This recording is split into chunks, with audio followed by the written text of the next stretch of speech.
ব্রহ্মা কি চাইছে গোবিন্দের কাছে?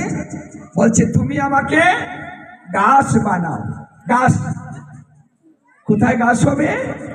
এই ধরাধামে গাছ হবে। কেন? বলছে দেহি বড় বল্লভ মুদারম, দেহি বড় বল্লভ মুদারম। হে গোবিন্দ, তুমি বলেছ তুমি তোমার ভক্তের চরণ ধুলি মস্তকে ধারণ করো। তুমি যদি অনাদিরাদি গোবিন্দ হয়ে ভক্তের চরণ ধুলি মস্তকে ধারণ করতে পারো, আমি তো তা পারি না, কারণ এই ভূমিকে স্পর্শ করার আমার কোনো অধিকার নাই।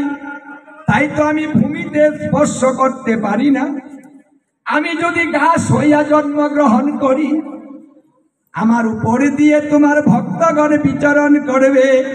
আমি সদা সর্বদা ভক্তের চরণ ধুলি অঙ্গে মাখিতে পারিব।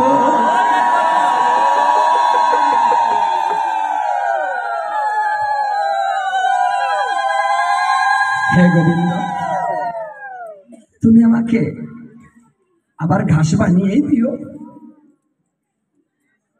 আমি যেন তোমার ভক্তের চরণ ধুলি পাই। কারণ ভক্তের চরণ ধুলির মধ্যে যদি কিছু না থাকবে, তুমি গোলক বৃন্দাবন পরিত্যাগ করে ভুলুকে কেন আসলে?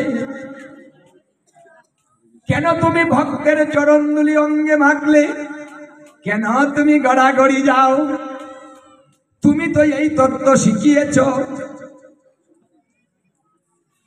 যদি নাও ভক্তের চরণ ধুলি হয়ে যাবে তোমার পারের করি। যদি কোনো ব্যক্তি ভক্তের চরণ ধুলি অঙ্গে মাখে, তার পারের করি হয়ে যায়। তাহলে দেবতা হয়ে লাভ কি? মানুষই তো সর্বোত্তম। মানুষ যে সুযোগ সুবিধাটা পেয়েছে, দেবতা সেটা পায়নি। দেবতা ইচ্ছা করলে গোবিন্দের ধামে যেতে পারবে না, তার সেবা করতে পারবে না।